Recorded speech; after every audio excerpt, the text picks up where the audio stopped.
নমস্কার বন্ধুরা, আমার সুচিতা স্ট্রিমল্যান্ড চ্যানেলের নতুন একটি মিনি ব্লগে তোমাদেরকে জানাই স্বাগত।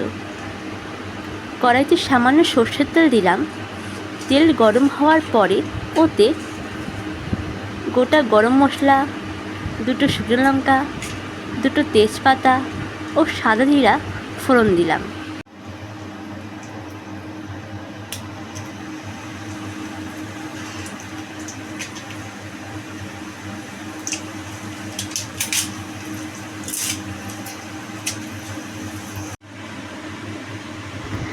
ফোড়ন সামান্য ভাজার পর ওতে সেদ্ধ করা ডিমগুলো দিয়ে তাতে সামান্য নুন ও লঙ্কার গুঁড়ো দিয়ে ভেজে তুলে নিলাম।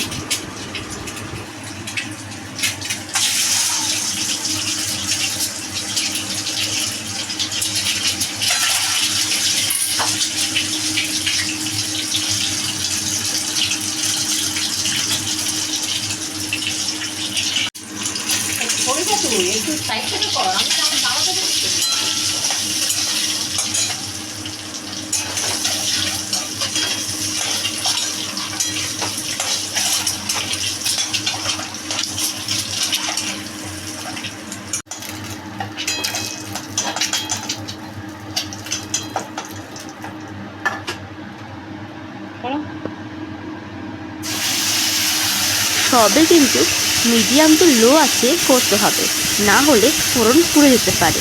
এবার ওই তেলেই সামান্য নুন, হলুদ গুঁড়ো, লঙ্কা গুঁড়ো ও জিরের গুঁড়ো ও পোস্ত বাটা দিয়ে দিলাম। ভালো করে একটু কষিয়ে নিয়ে ওতে বাটি ধোয়া জল দিয়ে দিলাম। ঢাকা দিয়ে লো আঁচে মিনিট 5 রান্না করলাম।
এবার ঢাকা খুলে ওতে সামান্য টমেটো সস ও গরম মশলার গুঁড়ো দিয়ে ভালো করে নাড়াচাড়া করে নামিয়ে নিলে তৈরি আমাদের ডিম পোস্ত।